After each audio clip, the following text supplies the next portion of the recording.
Pengambilan sumpah dan penandatanganan fakta integritas. Penerimaan Taruna Akpol tahun anggaran 2021.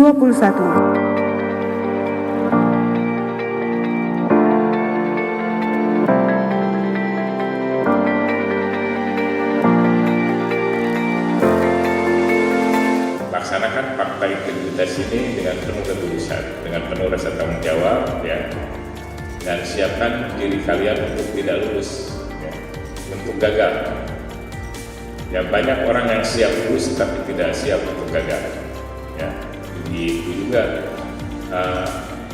baik peserta maupun orang tua.